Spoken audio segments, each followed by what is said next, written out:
말씀드린 대로 최근 1년치 카드 내역이랑 은행 내역입니다. 보자. 백제호텔 코스요리 28만 원? 2명 식사? 그날 너 출장 아니었냐? 출장 맞아요. 저는 없었어요. 이거 봐. 피트니스 멤버십 월 18만 원. 클리닉 한 달 50만 원. 피부 관리 이게 몇 건이니? 거기다 저 명품 전기 배송 서비스도 있더라고요. 처음 들어봤어요. 매달 고가 브랜드 제품 샘플이 배송된대요. 그걸 네 카드로 썼다는 거야? 네, 3개월 할부로 꾸준히 빠져나가고 있더라고요. 미쳤네. 이건 생활이 아니야. 이건 그냥 사치야. 이런 지출이 너 없이도 가능했던 이유가 뭐겠냐? 너도 문제야? 구독과 좋아요, 알람 설정 꾹 눌러주세요. 오늘 이야기는 66살 강용태 씨 부부와 그의 아들 며느리에 관한 이야기입니다. 날씨가 부쩍 따뜻해지고 있었습니다. 연휴를 앞둔 거리에는 웃음소리가 섞여 있었고 관광버스가 강릉 시내를 줄지어 지나가고 있었습니다. 강 씨는 회를 손질하다 말고 창밖을 바라보며 잠시 멈춰섰습니다. 그날도 어김없이 전화는 오지 않았습니다. 며칠 전부터 연락이 끊긴 아들이었습니다. 서울에서 직장 다니며 그럭저럭 알뜰살뜰 살아가는 줄로만 알았던 아들이었습니다. 횟집 안쪽 주방에서는 아내 64살 이영숙 씨가 된장을 풀고 있었습니다. 한숨을 푹 내쉰 아내는 조용히 남편에게 다가갔습니다. 지우한테 아직도 전화 없어? 응. 문자도 안 오고. 평소 같았으면 연휴 앞두고 미리 전화했을 텐데? 그러니까 이상한 거야. 애가 이런 식으로 연락 안 한 적 없었잖아. 불안감이 부부 사이에 감돌고 있었습니다. 용태 씨는 국을 저으며 생각에 잠겨 있었습니다. 가게는 연휴라 손님도 적었고 마침 쉴 수 있는 날이었습니다. 이번엔 우리가 먼저 가보자. 아무래도 이상해. 그래도 연락 한 통 없이 가는 건 좀 실례 아닐까? 사흘째야. 애가 무슨 일이 있어도 이상할 게 없잖아. 이번엔 진짜 그냥 못 넘기겠어. 아내의 말에 용태 씨는 고개를 끄덕였습니다. 아들은 예전부터 감정 표현이 서툴고 혼자 끙끙 앓는 성격이었습니다. 걱정은 걱정대로, 불안은 불안대로 쌓여 있었습니다. 나중에 커서 사회생활을 잘할 수 있을까, 상처를 받진 않을까 걱정이 많았죠. 그래도 자기 앞가림은 알아서 한다고 공부도 곧잘 했고 서울에서 대학도 다녔습니다. 이런저런 생각을 하던 두 사람은 짐을 간단히 챙겨 차에 올랐습니다. 서울까지는 3시간 거리였습니다. 고속도로는 생각보다 막히지 않았고 중간에 휴게소에서 간단히 요기를 하고 올라갔습니다. 도착한 건 오후 3시를 막 넘긴 시각이었습니다. 아들 부부가 사는 곳은 서울 외곽의 25평 오피스텔이었습니다. 결혼할 때 전세로 들어간 집이었고 부부 명의가 아닌 용태 씨의 명의로 되어 있었습니다. 엘리베이터를 타고 올라가 복도에 도착하자 두 사람은 낯선 기운을 느꼈습니다. 현관문 앞엔 작은 메모지가 붙어 있었습니다. 출장 중입니다. 급한 일은 문자 주세요. 출장? 지우가? 글쎄, 출장이라면 은지는 있어야 할 텐데. 근데 둘 다 연락이 안 되잖아. 강 씨는 배를 눌렀습니다. 띠링 소리가 났지만 안에서는 아무 소리도 없었습니다. 다시 2번, 3번 눌렀지만 똑같았습니다. 영숙 씨는 핸드폰을 꺼내며 며느리에게도 전화를 걸었습니다. 신호는 가고 있었지만 역시 받지 않았습니다. 통화 중도 아니고 전원이 꺼져 있는 것도 아니었습니다. 이건 진짜 이상한데? 아무래도 집 안에 있는 것 같아. 내가 느낌이 그래. 그때였습니다. 현관문이 살짝 흔들렸고 그 안에서 흐릿한 음악 소리가 들려왔습니다. 그리고 분명한 여성들의 웃음소리도 섞여 있었습니다. 들었지? 안에 사람 있어. 무슨 출장이라는 거야? 안에 사람 있는 게 뻔한데. 두 사람은 현관문 쪽으로 다시 다가갔습니다. 강 씨는 아들의 번호로 문자를 보냈습니다. 지우야, 아버지다. 지금 너희 집 앞이다. 무슨 일 있니? 걱정돼서 왔다. 문자 꼭 줘라. 30분을 더 기다려도 답장은 오지 않았습니다. 그 사이 웃음소리는 끊기지 않았고 오히려 더 커지고 있었습니다. 영숙 씨는 팔짱을 낀 채 복도 난간에 기대어 한숨을 내쉬었습니다. 진짜 뭐 하는 거니, 얘가? 강 씨는 마침내 결심한 듯 현관 쪽으로 걸어갔습니다. 비밀번호 바뀌지 않았지? 예전 그대로일 거야. 애가 바꾸겠다고 말한 적은 없었으니까. 강 씨는 손가락으로 익숙한 숫자 조합을 눌렀습니다. 삐소리와 함께 문이 열렸고 안쪽에선 미세한 음식 냄새와 술 냄새가 섞여 있었습니다. 거실은 엉망이었습니다. 족발 상자와 피자 박스, 일회용 컵과 맥주 캔이 어지럽게 널려 있었고 식탁에는 고스톱패가 흩어져 있었습니다. 어머나, 이게 뭐야? 대체 이게 뭐냐고. 그 순간 안방 문이 열리며 여자 셋이 나왔습니다. 모두 처음 보는 얼굴이었습니다. 편한 트레이닝복에 화장은 진하게 되어 있었고 손에는 와인잔이 들려 있었습니다. 누구세요? 여기 우리 아들 집인데 당신들은 누구요? 용태 씨 부부의 소리가 들리니까 며느리 은지 씨가 안방에서 뛰어나왔습니다. 눈은 충혈돼 있었고 머리는 질끈 묶여 있었습니다. 속옷 차림에 가디건을 걸친 상태였습니다. 아버님, 어머님, 여긴 연락도 없이 어떻게? 지훈은 지금 어디 있어? 넌 지금 뭐 하는 중이었니? 그게 그이는 잠깐 외출했어요. 전 친구들이랑 그냥 좀 얘기 나누고 있었고요. 전화는 왜 안 받아? 출장이라는 쪽지는 또 뭐고 이게 지금 애들 장난이야? 며느리는 대답을 못하고 고개를 푹 숙였습니다. 그 옆에 친구 한 명은 오히려 대수롭지 않다는 듯 말했습니다. 은지야, 아까 고기 좀 남은 거 있지 않아? 난 아직 배 안 찼는데. 조용히 해. 지금 상황 몰라? 두 사람은 더는 참을 수 없었습니다. 거실을 둘러보며 부들부들 떨리는 목소리로 말했습니다. 여기가 네가 사는 집이 맞니? 며느리는 한숨을 내쉬며 친구들을 안방으로 밀어넣었습니다. 잠시 후 안방 문이 닫히고 조용해졌습니다. 정말 죄송해요. 그냥 친구들 잠깐 온 거예요. 제가 어제도 몸이 안 좋아서. 사흘 동안 연락 안 받고 몸이 안 좋아서 친구들이랑 술을 마셔? 지우는 요즘 회사 일 때문에 늦어요. 오늘도 아침 일찍 나갔어요. 출장이라고 쪽지 붙여놓은 건 누구 생각이었니? 그건 그냥 말이 되지 않는 설명이 이어지고 있었습니다. 강 씨는 거실 한가운데로 걸어나가 소파에 앉았습니다. 소파 옆에는 반쯤 젖은 수건과 뜨담한 화장품 샘플이 널려 있었습니다. 우리 아들 요즘 잘 못 자고 있다는 말, 너 알고 있니? 그런 말 한 적 없었는데요. 허리가 아파서 물리치료 받는다는 말은 들어봤니? 저 진짜 몰랐어요. 말은 그렇게 했지만 그녀의 표정은 당황보다는 피곤에 가까워 보였습니다. 마치 이 상황이 귀찮다는 듯한 표정이었습니다.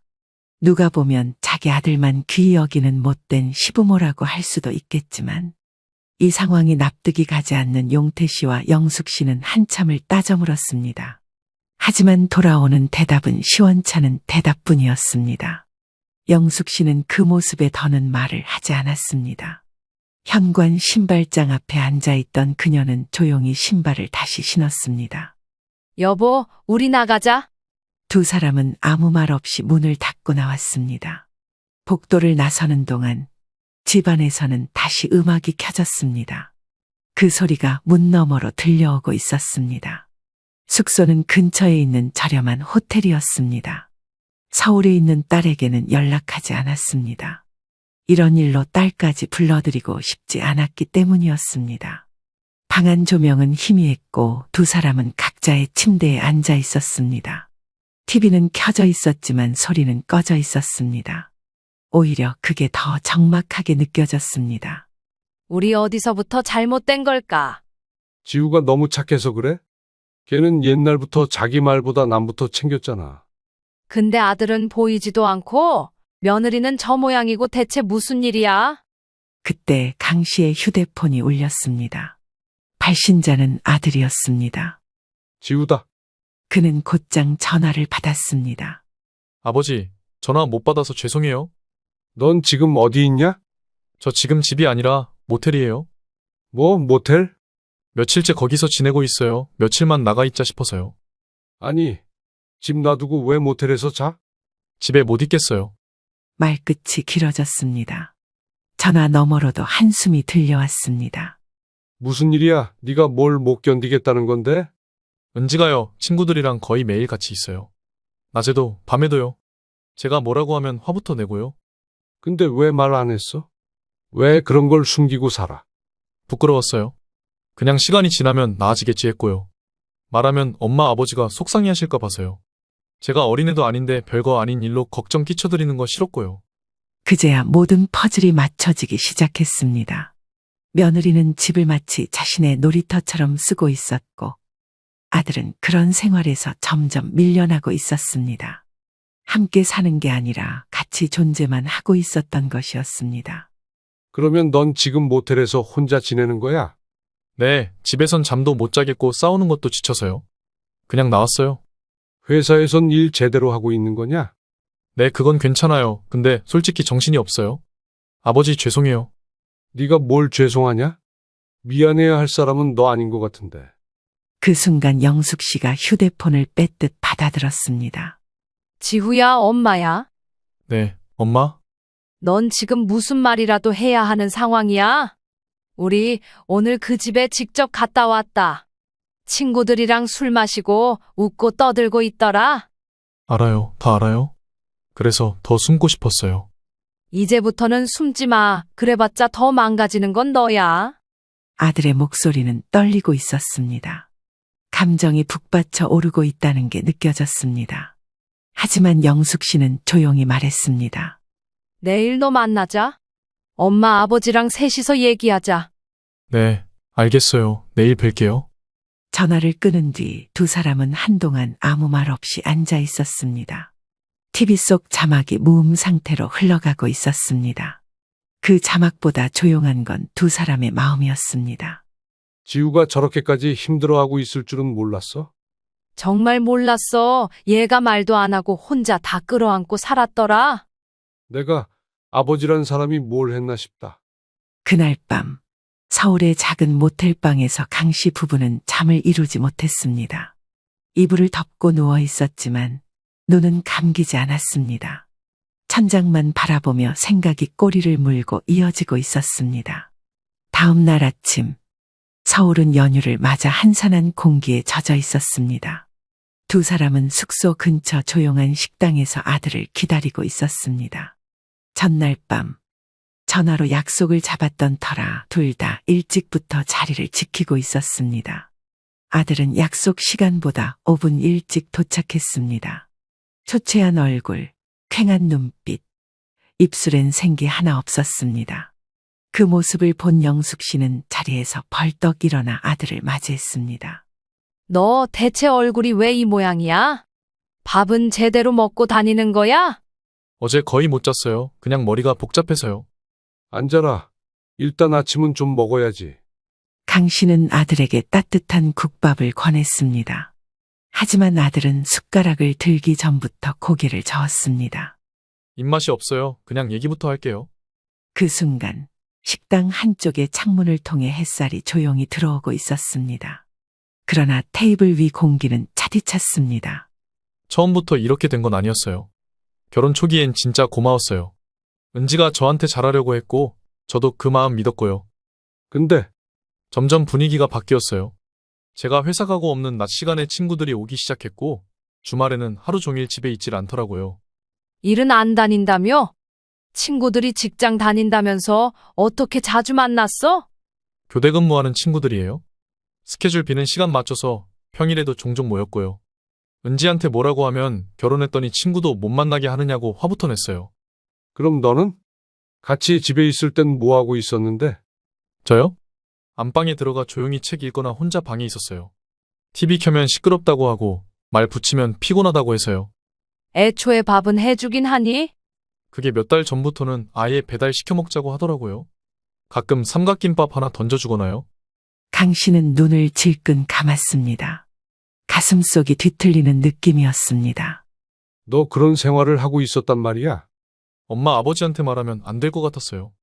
걱정하실까봐 부부의 일이라고 생각했고 그냥 서로 살아가는 방식의 차이라고 이해했어요. 요즘 집에서 밥 안 해 먹는 부부들도 은근히 많으니까요.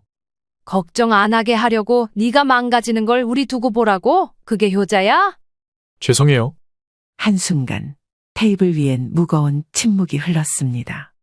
영숙 씨는 자신의 손을 부여잡은 채 한참을 멍하니 있었습니다. 그 손은 어느새 가늘게 떨리고 있었습니다. 신혼집도 우리 돈으로 해줬고 네 월급도 나쁘지 않잖아. 근데 생활이 이렇게 무너져 가는데 왜 계속 끌고 갔니? 애초에 기대가 있었어요. 결혼이라는 게 서로 맞춰가는 거라고 생각했고, 은지도 언젠간 달라질 줄 알았어요. 그러다 너만 점점 사라졌구나. 맞아요? 웃는 것도, 먹는 것도, 자는 것도 그냥 다 포기하게 되더라고요. 아들은 고개를 푹 숙였습니다.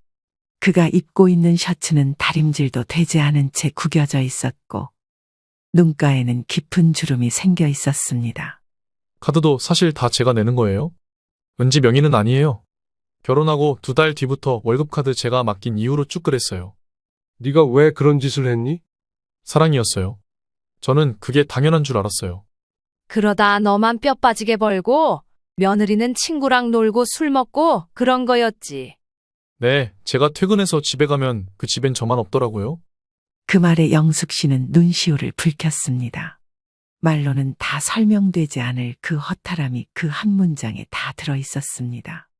대단한 직장은 아니지만 취업을 하기 위해 밤낮 없이 공부하고 면접 준비에 고생했던 아들의 모습이 생각났습니다. 당장 내 아들이 귀하고 그동안 마음이 얼마나 아팠을지 그게 더 걱정이 되었습니다.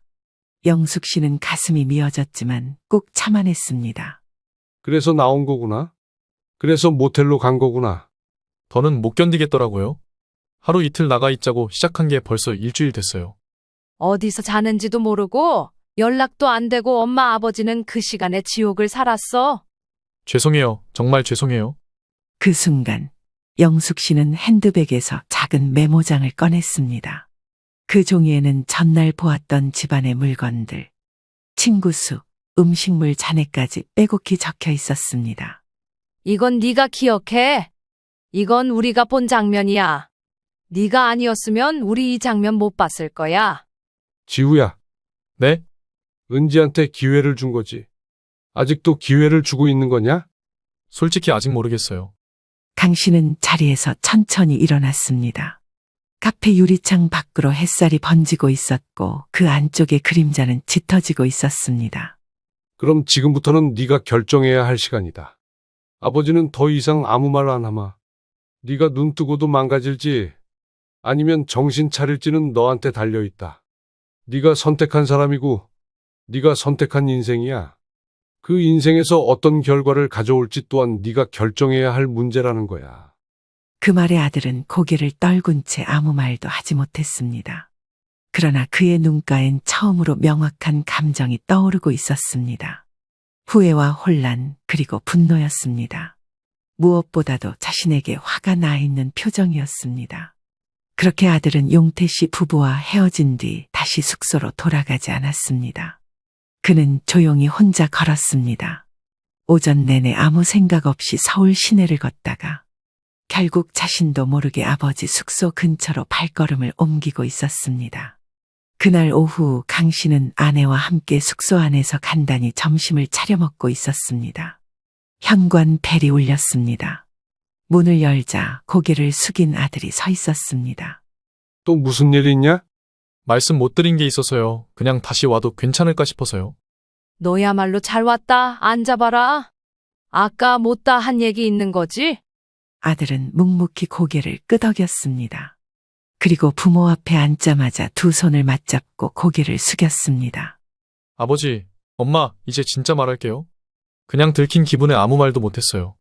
근데 지금 생각해보니 이건 더 숨길 게 아니라 말해야 되는 것 같아요. 그래, 말해봐라. 우리가 애 얼굴 못 들고 다녀야 할 얘기라도 네 입으로 듣는 게 낫다. 아들은 몇 번이나 입술을 달싹이다 조용히 이야기를 이어갔습니다. 은지가 직장 그만뒀다는 말은 들으셨죠? 작년 말에 네가 얘기하긴 했어. 처음엔 전 임신 준비 때문이라 생각했어요. 은지가 그렇게 말했으니까요. 스트레스 받으면 안 된다면서요. 근데요, 그 뒤로 그 흔한 검진도 산부인과 진료도 한 번 안 갔어요. 그럼 임신은 핑계였단 얘기냐? 솔직히 지금도 정확히 몰라요. 전 무조건 믿었으니까요. 몸을 만든다고 하길래 요가 수업이랑 식단 조절하는 줄 알았는데 알고 보니 친구들이랑 카페 투어, 쇼핑이 다였더라고요. 애는 임신 시도는 한 건 맞는 거니? 아들은 그 질문에 잠시 말을 멈췄습니다. 그리고 입을 다문 채 주머니에서 작은 종이 뭉치를 꺼냈습니다. 그건 영수증이었습니다. 그리고 하나는 배달약국 명세서였습니다. 피임약이에요. 신발장 위에 숨어 있던 거 우연히 봤어요. 그때는 정말 심장이 멎는 줄 알았어요. 뭐 피임약을 먹었다고? 처음엔 저도 착각한 줄 알았어요. 근데 몇 주 뒤에 또 발견했어요. 그제서야 모든 게 맞춰졌죠. 너한텐 임신 준비라 해놓고 뒤로는 피임을 했다는 거야? 네, 그때부터 전 그냥 제가 바보라는 걸 깨달았어요. 영숙 씨는 말문이 막힌 듯 입을 다물지 못했습니다. 강 씨는 이미 주먹을 꽉 쥔 채 소파에 등을 기댄 상태였습니다. 그래서 집을 나온 거구나? 도저히 안 되겠더라고요. 제 카드로 명품 사고, 미용 시술 받고, 피부과 다니면서도 집에서는 말 한마디 없었어요. 오히려 제가 한 소리 하면 내 인생의 지금이 제일 행복한 때라더군요. 지후야, 너는 왜 그걸 다 감당했어? 왜 이제야 말해? 처음엔 사랑이었고, 중간엔 책임이었고, 나중엔 그냥 체념이었어요. 그 책임이란 게 네 인생을 망치는 책임이면 그건 도리가 아니라 착각이다. 맞아요. 저도 요즘 그렇게 생각해요. 근데 아버지, 솔직히 지금도 마음 한편에선 은지가 예전처럼 돌아올 수 있을지도 모른다는 헛된 기대가 남아있어요. 그 기대가 너를 망친다, 지후야. 지우는 고개를 끄덕였습니다. 말없이 고개를 숙이고 있던 그에게 강 씨가 조용히 말을 꺼냈습니다. 그 집 내 이름으로 전세 계약한 거잖아? 이번에 전세 만기 연장 안 하겠다 그렇게 해. 그럼 은지는요? 너야말로 결정해라. 네가 이혼이든 별거든 뭘 택하든 부모로서 더는 끌려다니고 싶지는 않다. 계속 이런 식으로 살 거면 그냥 두는 거고 무언가 바꾸고 싶다면 네가 선택해야지. 생각을 좀 더 해보든지 진지하게 고민을 해봐라. 우린 널 사랑하니까 네 선택을 기다리는 거야. 아들은 그제야 눈가가 붉어졌습니다. 그제서야 감정이 무너졌고 그동안 얼마나 참았는지 알 수 있었습니다. 저도 이제 끝내야 할 것 같아요. 더는 못하겠어요. 그 말에 영숙 씨는 자리에서 일어나 아들의 손을 꼭 잡았습니다. 강 씨는 말없이 창밖을 바라보다 조용히 중얼거렸습니다. 그동안 얼마나 외로웠겠니? 아버지가 너무 늦었구나. 다음 날 아침 강 씨는 부동산 중개소를 찾았습니다. 아들 지우 씨와 함께였습니다. 계약 연장일은 아직 2달쯤 더 남아 있었지만 더 미룰 이유가 없었습니다. 부동산 중개인은 계약서를 다시 꺼내 설명했습니다. 이 집 연장 없이 내놓을 겁니다. 알겠습니다. 사유는 뭐로 말씀드릴까요? 가족 사정입니다. 다른 얘기는 할 필요 없어요. 옆에서 묵묵히 듣고 있던 아들은 잠시 눈을 감았다가 떴습니다. 그 역시 이 결정이 가볍지 않다는 걸 알고 있었습니다. 부동산을 나서고 돌아오는 길, 세 사람은 말이 없었습니다. 잠깐 정적이 이어진 뒤 아들이 먼저 입을 열었습니다. 아버지, 솔직히 이렇게까지 하실 줄은 몰랐어요. 그래야 너도 움직이지 않겠냐? 말로는 절대 안 움직이더라. 너도 알잖아, 은지 표정이 어떨지. 우리 집에 왔을 땐 귀찮다는 눈빛이었고 친구들 앞에선 사람이 달라졌었어. 근데 은지는 아직 아무것도 몰라요. 계약 만기 얘기는 안 했거든요. 굳이 네가 말할 필요 없어. 통보는 내가 직접 할 거다. 그럼 은지는 뭐라고 할 텐데요? 그 반응조차 보는 거다. 사람이 진심을 드러낼 때는 자기가 잃을 게 생겼을 때니까. 그리고 그 말 몇 마디가 무서워서 아무 말도 못하라고. 아버지 성격 모르냐? 그 말에 아들은 아무 말도 하지 못했습니다. 지금껏 그가 했던 판단 중 가장 명확했던 문장이었습니다. 그날 오후 영숙 씨는 아들에게 쪽지를 하나 건넸습니다. 거기엔 중개인 연락처와 함께 정리 일정이 적혀 있었습니다. 이건 그냥 참고만 해. 네가 마음 정리되면 우리랑 같이 부동산도 돌고 짐도 정리하자. 네. 그날 저녁 아들은 잠시 혼자 집으로 향했습니다. 집안은 며칠 새 큰 변화 없이 그대로였습니다. 은지 씨는 거실에 앉아 드라마를 보고 있었고 테이블 위엔 바나나 우유 하나와 휴대폰이 놓여 있었습니다. 그는 조용히 현관을 들어서며 말했습니다. 나왔어? 왔어? 그냥 회사 일도 있고 엄마 아빠도 뵙고 왔지? 자주 가는 것 같네? 피곤하지 않아? 생각할 것도 많고 겸사겸사 가는 거지? 그래도 이제 결혼한 사람인데 너무 부모님한테만 붙어 있는 거 좀 별로야. 그 얘긴 나중에 하자. 아들은 조용히 안방으로 들어갔습니다. 그리고 소파에 걸터 앉아 휴대폰을 들여다봤습니다. 그날 계약 정리 통보가 며느리 은지 씨 앞으로도 발송되었다는 문자가 와 있었습니다. 그는 조용히 눈을 감고 아무 말 없이 휴대폰을 내려놓았습니다. 다음 날 오전 10시쯤 영숙 씨의 휴대폰이 울렸습니다. 발신자는 며느리였습니다. 그녀는 전날까지는 연락 한 통 없었지만 아마 부동산에서 연락이 간 걸 확인한 듯 했습니다. 여보, 은지다. 전화 받을까? 받지 마. 어차피 아직 정리할 생각 없으면 할 얘기도 없을 거야. 하지만 영숙 씨는 결국 전화를 받았습니다. 그녀는 정중히 그러나 냉정하게 말했습니다. 은지야, 우리 지금 바쁘다. 혹시 전세 계약건으로 전화한 거면 네 시아버지가 직접 정리한 거니 부동산 통해서 얘기하렴. 어머님, 잠깐만요. 이건 좀 얘기하고 정리해야 하는 거 아닌가요? 저도 여기 살고 있는 입장인데. 그러니까 얘기할 땐 안 보이더니 이제 와서 연락한 거니? 네가 그렇게 잘났으면 네 명의로 집부터 마련했어야지. 그 말을 끝으로 영숙 씨는 전화를 끊었습니다. 그리고 한참을 아무 말 없이 가만히 앉아 있었습니다. 며칠 뒤 아들은 며느리의 태도가 달라졌음을 느꼈습니다. 집안 청소를 하기 시작했고 아침밥도 차려놓았습니다. 말투도 조심스러워졌고 휴대폰은 자주 뒤적이지 않았습니다. 지우야, 우리 그냥 여행 한번 갈까? 요즘 서로 너무 예민한 것 같아서. 그 얘긴 다음에 하자.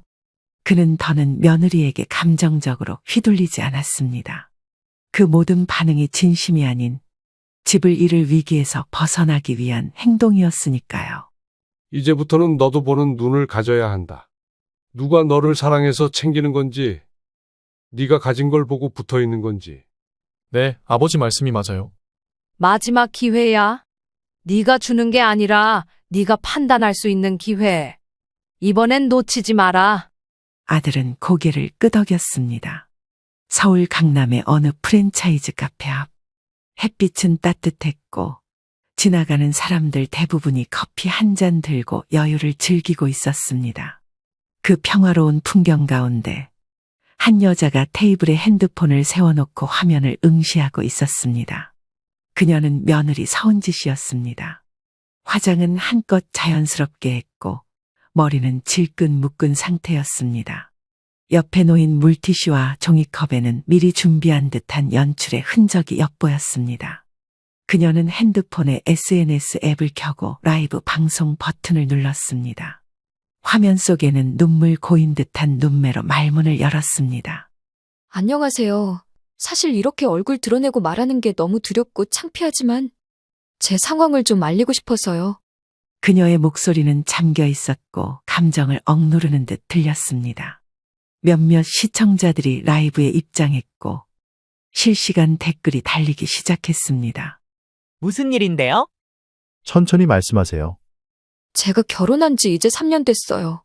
근데 최근에 시댁에서 아무 상의도 없이 저희가 살고 있던 집을 정리하겠다고 통보하셨어요. 남편은 저한테 아무런 말도 없이 부모님이랑 부동산을 갔고요. 하루아침에 제가 나가야 하는 처지가 된 거죠.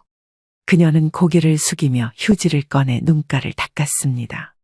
화면에는 눈물 흘리는 여자의 절망이 포착되고 있었고 시청자 반응은 점점 늘어나고 있었습니다. 진짜요? 시댁이 너무하네요. 남편은 왜 가만히 있어요? 요즘도 그런 시부모가 있나요? 저도 부족한 사람인 건 알아요. 하지만 한 번도 시부모님께 불손하게 행동한 적 없어요. 근데 제가 친구들과 어울리는 걸 가지고 그렇게 싫어하셨던 건지 갑자기 이러시니까 너무 당황스럽고 서러워요. 그녀는 연기를 하듯 고개를 떨구었고 마치 누군가를 기다리는 듯 고개를 돌려 주변을 살폈습니다. 그 순간 카페 입구 쪽에서 익숙한 목소리가 들려왔습니다. 거기서 뭐 하는 거야? 그 목소리는 용태 씨와 영숙 씨의 딸 나영 씨였습니다. 티셔츠에 야상 하나 걸친 편한 차림이었지만 눈빛만큼은 차가웠습니다. 며느리는 놀라서 급히 화면을 끄려 했지만 이미 그녀 앞으로 다가와 있었습니다. 아, 아가씨 이거 그냥 오해 풀려고 한 거예요. 꺼, 지금 당장. 저도 할 말 있어요. 지금 이렇게 궁지에 몰려서 아무 말도 못하고 있으니까. 몰려? 궁지에 몰린 사람이 이렇게 멀쩡하게 카페에서 방송해? 네가 지금 무슨 짓을 하고 있는지 나 알아? 이깟 방송한다고 네가 잘못한 게 덮어져? 내가 모를 줄 알아? 나영 씨는 말도 안 되는 장면에 어이없다는 듯 웃었습니다. 그리곤 그대로 스마트폰을 집어 화면을 내렸다가 꺼버렸습니다. 이제 그만 피해자인 척해. 오빠 힘들게 한 거 여기서 다 말해볼까? 무슨 말을 그렇게 해요? 전 그냥 제 입장 말하려고 한 거예요. 오빠랑 대화도 안 되고 시댁은 일방적이고. 일방적인 게 뭔지 보여줄까? 오빠 카드로 뭐 했는지, 집에서 뭐 했는지, 필요하면 자료 다 꺼내줄까? 아가씨, 아무리 그래도 이건 아니죠? 사람들 다 보는 데서 왜 이러세요? 너 아까 사람들 보라고 방송 켰잖아. 그래, 그 사람들한테 지금 네가 어떤 사람인지 보여주자. 아까 그 연기력으로는 안 돼. 며느리는 결국 입을 다물었습니다.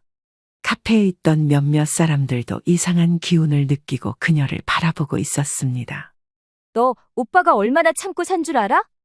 명품, 친구들 술자리, 집안 꼴은 쓰레기장인데 오빠는 모텔에서 자고 있었어. 그걸 지금 일방적이라고 표현하는 거야? 여기서 이러지 말고 우리 나가서 이야기해요.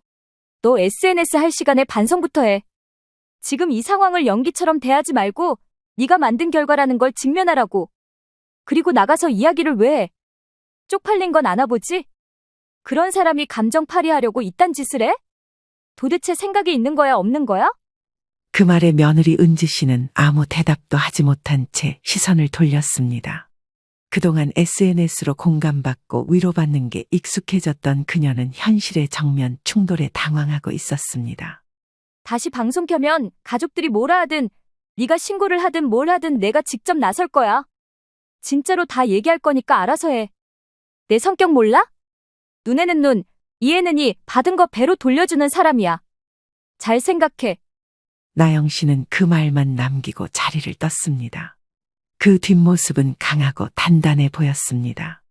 은지 씨는 망연히 앉은 채 먼 산만 바라보고만 있었습니다. 그날 저녁, 지우는 여동생에게서 연락을 받았습니다. 잠시 뒤 그가 전화를 받자마자 나영 씨가 말했습니다. 오빠, 이제 나가. 그렇게 붙잡아서 될 사람 아니야. 이혼을 하던지 말던지 결정을 해야지. 방송 켠 거 너도 봤구나. 직접 껐어. 내 손으로 그딴 짓까지 하는 사람이랑 같이 살고 싶어? 더 이상 인생 허비하지 말고 엄마 아빠 생각해서라도 옳은 판단하길 바래. 세상은 좁고 또라이들은 많다더니 딱 그 짝이네. 새언니고 뭐고 한 번만 더 이런 짓 하면 내가 직접 나선다고 했으니까. 오빠도 이제는 하고 싶은 대로 해.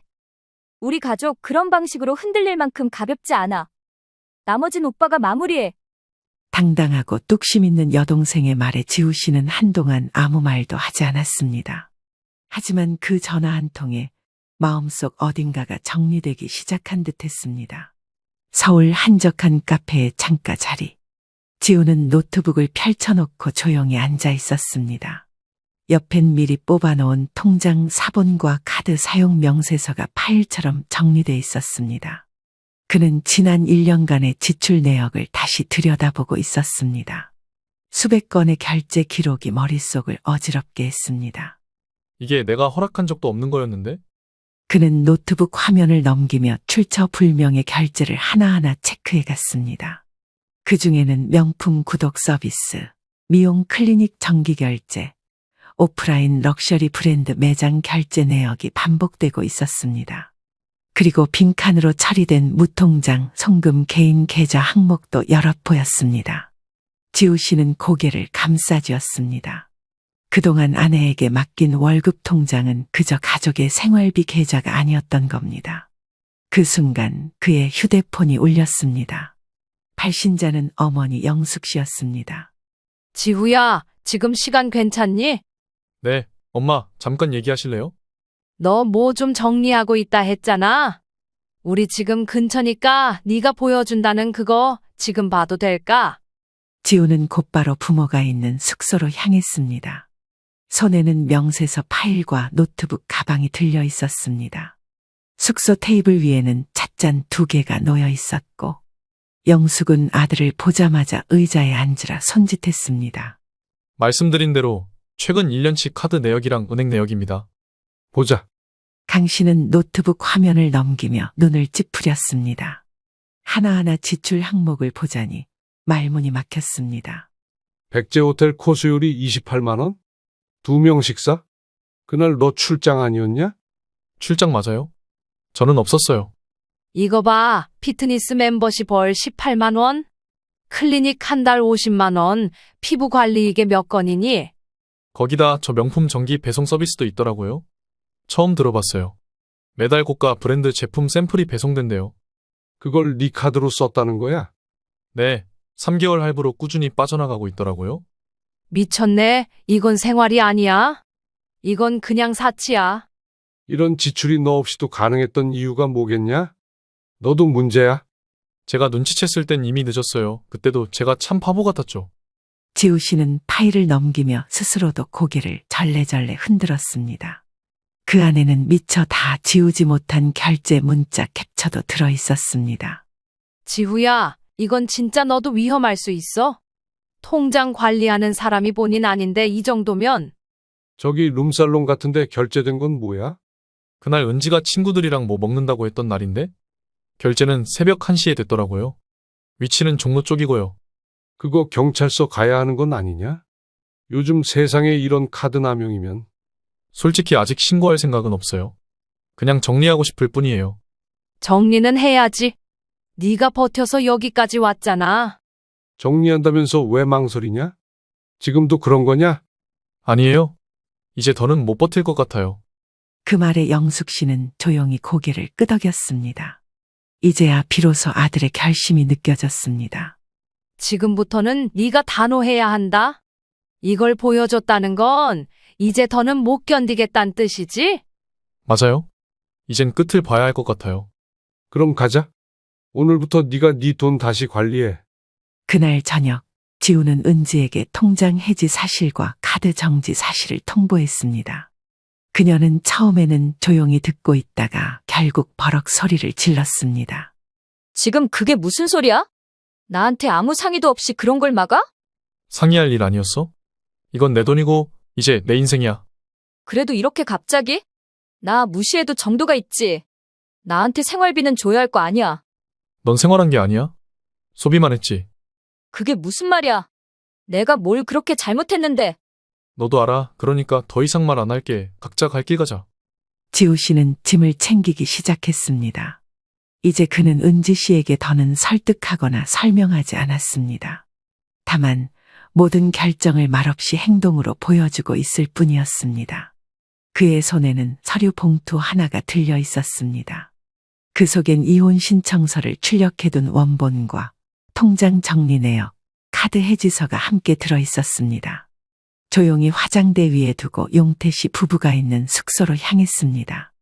현관문을 열자 용태 씨 부부가 조용히 앉아 있었습니다. 그는 묵묵히 부모 앞에 앉았습니다. 한참 말이 없던 끝에 지우 씨가 고개를 들고 말했습니다. 아버지, 엄마, 저 이혼하겠습니다. 그 말은 마치 침묵을 찢는 가위질처럼 울려 퍼졌습니다. 영숙 씨는 손에 들고 있던 찻잔을 내려놓았습니다. 강 씨는 눈빛만 깊게 가라앉았습니다. 그래. 그래, 우리가 기다린 대답이야. 지금까지 너무 바보처럼 살았어요. 아버지, 엄마가 말해주지 않았으면 지금도 끌려다녔을 거예요. 그래도 지금이라도 정신 차려서 다행이다. 이제 남은 건 정리뿐이에요. 그 사람은 아직 현실을 인식 못하고 있어요. 걔는 아직도 카드 정지된 걸 억울해하더라. 그러니까요. 자기 잘못은 하나도 말 안 하더라고요. 법적으로도 정리할 수 있게 하려고 해요. 아버지 명의 집이라 다행이에요. 재산 분할 얘기할 명분도 없을 거예요. 네가 준비한 만큼 따라줄게. 대신 중간에 흔들리지 마. 네, 절대 안 흔들릴 거예요.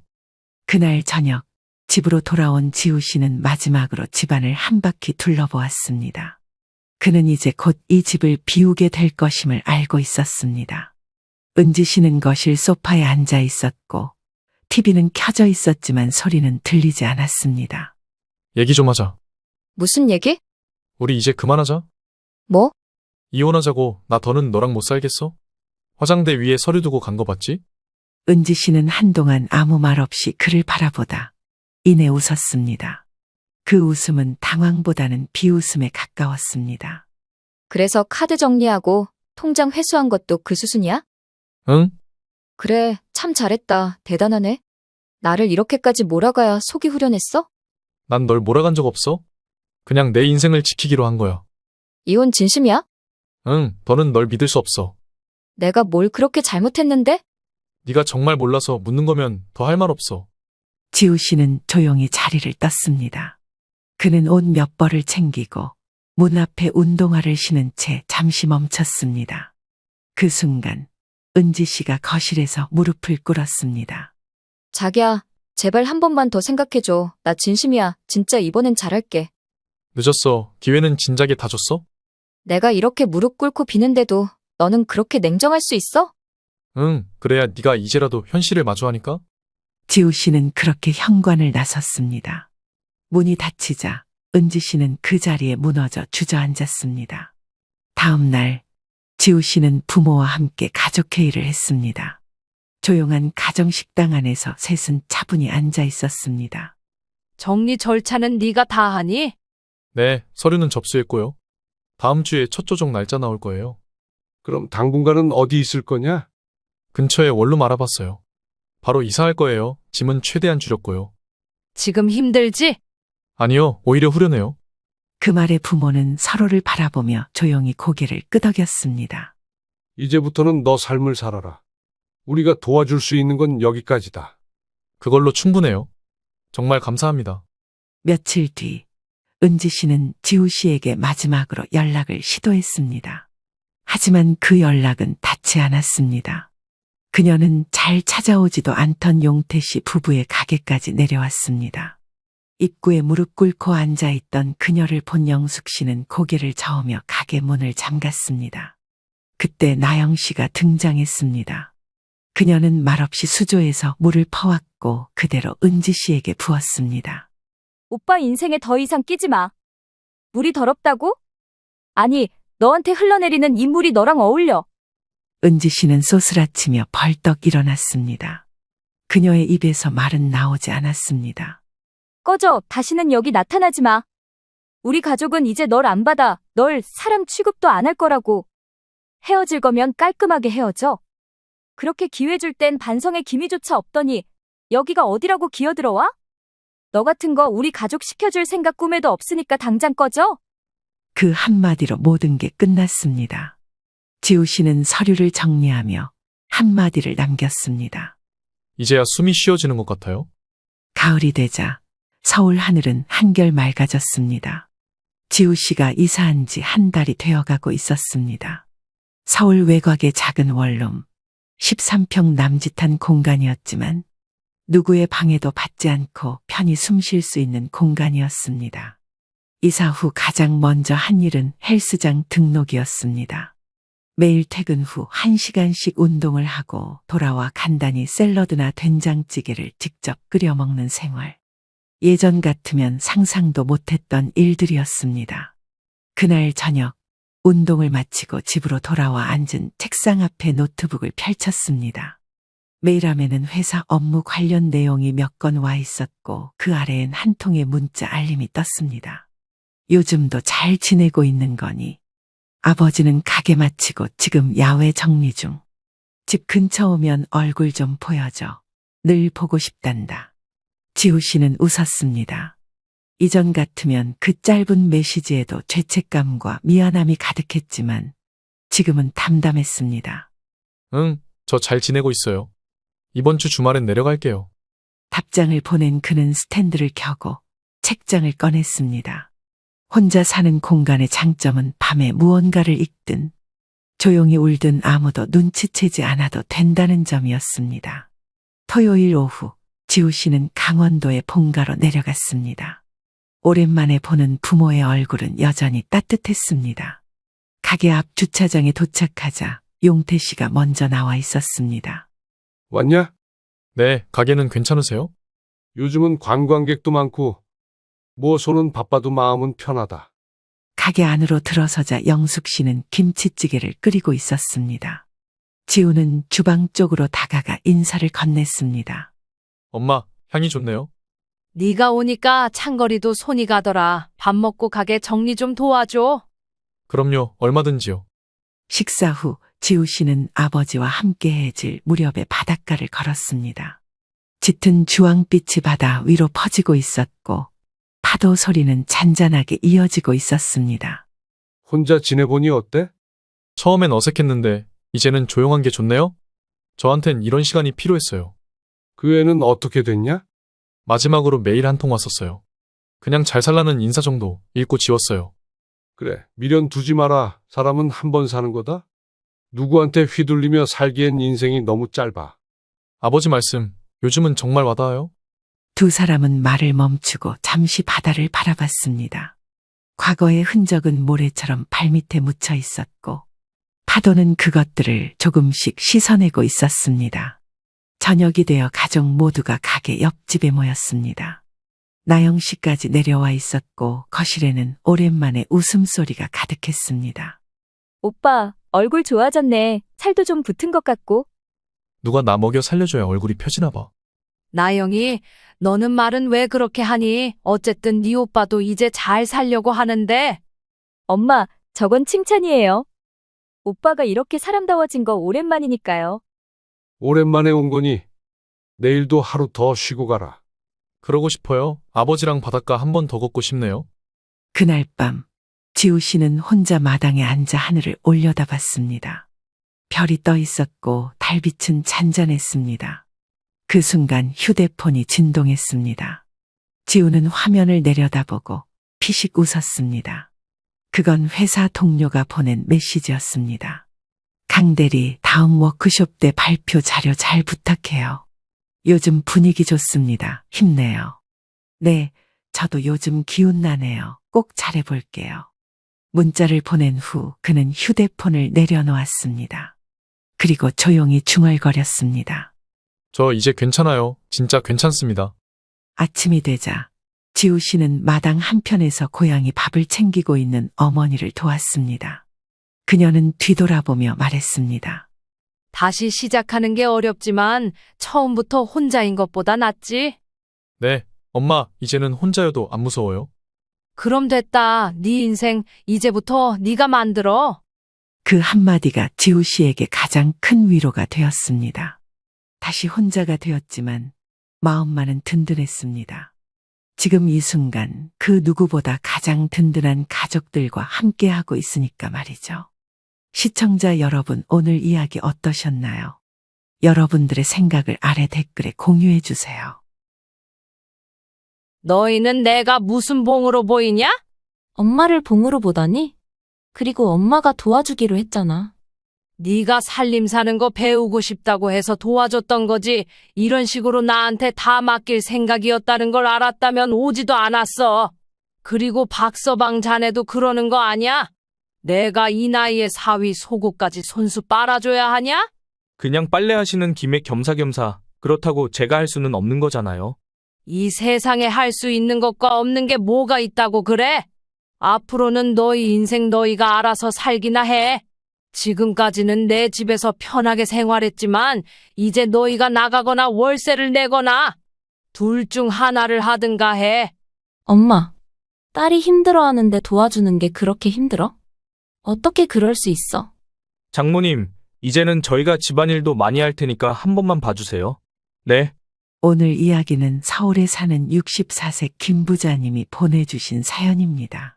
그리고 그녀의 막내딸과 막내 사위에 대한 이야기입니다. 최근 김 씨는 막내딸과 사위를 집 밖으로 쫓아냈습니다. 그 후로는 집에 함부로 찾아오지 못하게 비밀번호를 모두 바꾸었죠. 지금 살고 있는 집은 서울 외곽에 있는 아파트였지만 그래도 집값이 꽤 나가는 곳이었습니다. 막내딸이 힘들어할까봐 들어오라 했던 거였는데 설마 이런 식으로 식모살이를 시킬 줄은 몰랐죠. 허구한 날 술을 마시는 건 물론이고 부모라는 것들이 제 자식에게 관심 하나 가지지 않았습니다. 아이는 부모를 보면 자지러지게 울며 김 씨에게 뛰어왔을 정도입니다. 이런 상황까지 다가오자 김 씨는 자녀에게 다 해주는 건 결코 좋지 않구나라는 걸 깨닫게 되었죠. 엄마, 나한테 아이가 생겼어. 지난 1년 전 김 씨는 충격적인 이야기를 들었습니다. 애지중지 키워온 막내딸이 임신을 했다고 통보를 해온 것입니다. 이제 23살밖에 안 됐는데 무슨 임신이야? 그래서 애 아빠는 누구길래 그래? 내 남자친구야. 그래서 말인데 우리 서로 사랑해서 아이 낳으려고. 너희 나이가 몇 살인데 벌써 애를 낳아? 그리고 애 키우는 게 어디 쉬운 줄 알아? 김 씨는 막내딸의 폭탄 발언에 화들짝 놀랐습니다. 늦둥이로 태어난 딸이 이런 무리한 생각을 하고 있을 줄은 꿈에도 몰랐기 때문입니다. 막내딸은 이게 뭐가 힘드냐면서 오히려 김 씨를 이상하게 바라보았습니다. 그럼 지금 뱃속에 있는 이 애를 죽이라고 하는 거야? 그래도 10주가 지났는데 엄마라는 사람이 어떻게 그래? 난 찬수랑 아이 낳기로 했으니까 엄마도 말리지 마. 김 씨의 막내딸은 김 씨에게 통보한 후 방으로 쏙 들어갔습니다. 그 모습에 갑갑한 가슴을 쾅쾅 내리친 김 씨는 이 답답한 마음을 어떻게 해야 할지 몰랐습니다. 결국 큰딸에게 전화를 걸어 현재 이 상황을 어떻게 풀어나가야 할지 물어보았습니다. 딸, 내가 지금 아영이 때문에 정신을 놓겠어. 이걸 어쩌니? 왜? 무슨 사고라도 친 거야? 왜 그러는 건데? 내가 엄마 속 썩이지 말라고 했는데 아직도 엄마 속 썩이고 있는 거야? 글쎄 그 애가 아이를 가졌다고 하더라. 지금 낳겠다고 얼마나 난리인지 몰라. 뭐? 애를 가졌다고? 임신을 했다는 말이야? 김 씨는 큰딸의 말에 고개를 천천히 끄덕였습니다. 솔직히 이 말을 들어본 사람이 있다면 누구라도 이런 말을 할 수 있는 거 아닙니까? 큰딸은 막내딸의 행동이 어이없었던 건지 애가 아직 덜 자라서 그렇다고 했습니다. 일단 주말에 오겠다는 큰딸의 김 씨는 알겠다고 할 수밖에 없었습니다. 그날 저녁 집으로 돌아온 막내딸을 잡은 김 씨는 입을 열었습니다. 이번 주말에 남자친구 데리고 와. 찬수를 집으로 왜 데리고 와야 하는데? 엄마, 찬수한테 뭐라고 할 생각 아니야? 아이 키울 거라고 했잖아. 애 아빠가 누구인지 엄마가 어느 정도 알아야 하지 않겠어? 알았어. 찬수한테도 오라고 할게. 김 씨의 말에 경계심을 푼 막내딸은 주말에 남자친구를 데리고 오겠다고 했습니다. 김 씨는 일단 집에 손님이 오는 만큼 장을 보기는 했지만 당일에 음식을 하면서도 이게 맞나? 라는 생각을 했죠. 그렇게 초대받지 못한 손님이 집으로 오게 되었습니다. 김 씨는 처음 막내 사위를 보았을 때 충격을 금치 못했습니다. 누가 봐도 갓성인이 된 외모였기 때문에 아이고라는 말이 저절로 튀어나왔던 거였죠. 젖살조차 제대로 빠지지 않은 아이들이 임신을 했으니 함께 살자고 하는 것 자체가 어불성설로 들렸습니다. 안녕하세요, 어머님. 박찬수입니다. 그래도 뭔가 본 게 있는 건지 음료 선물 세트를 김 씨에게 건네는 겁니다. 김 씨는 일단 들어오라고는 했지만 뭔가 단단히 잘못 흘러간다는 느낌을 피할 수 없었습니다. 김 씨는 점심시간이었던 만큼 점심밥부터 먹였는데 글쎄 사위가 맛있다고 엄지 손가락을 번쩍 들어올리는 겁니다. 장모님, 진짜 음식 솜씨가 너무 좋으세요. 이렇게 맛있는 건 처음 먹어봐요. 그래. 온 김에 많이 먹고 가요. 그런데 어머니도 음식 솜씨가 좋을 것 같은데 아닌가 보네요? 엄마, 그 이야기는 하면 사실 제가 고아원 출신이라서요. 제 부모님이 누군지 몰라요. 그래도 어떻게든 살겠다고 공부해서 대학에 갔던 건데 그때 누나가 옆에서 많이 챙겨줬어요. 그 인연으로 이렇게 장모님도 만나게 된 게 아닌가 싶어요. 김 씨는 고아라는 막내 사위의 말에 안타깝다는 생각을 했습니다. 그리고 나이에 비해 생각이 깊다는 생각이 들었기에 결혼을 허락해도 되지 않을까란 생각이 잠시 들었죠. 하지만 김 씨의 마음에 든다고 해서 끝나는 게 아니었던 만큼 앞으로 이 난제를 어떻게 풀어나가야 할지 고민되었습니다. 그러던 중 큰딸이 집으로 왔습니다. 막내딸은 갑자기 찾아온 큰언니의 당황한 얼굴을 했습니다. 엄마, 어휴 무슨 차가 이렇게 막히나 몰라.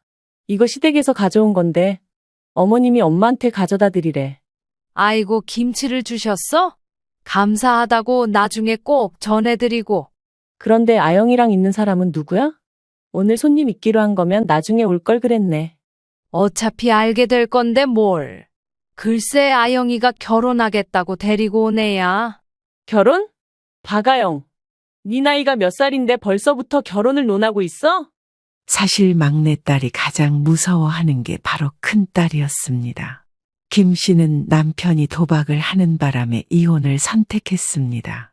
자식을 도박 중독자에게 보낼 수 없었기에 세 딸을 모두 데리고 온 후 아득바득 키워왔습니다.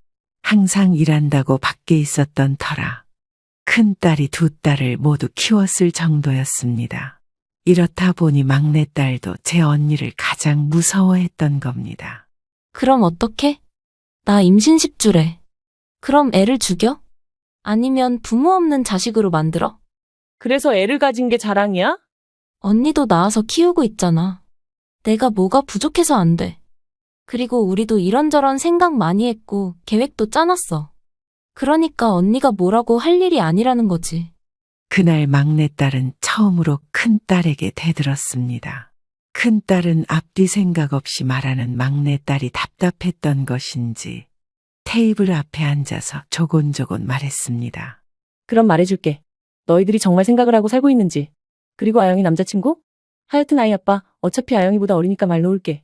가을아, 너무 흥분하지 말고. 흥분 안 해. 지금은 지극히 냉정한 상태야. 먼저 박아영, 너는 아기를 낳아서 키우는 방법은 알아?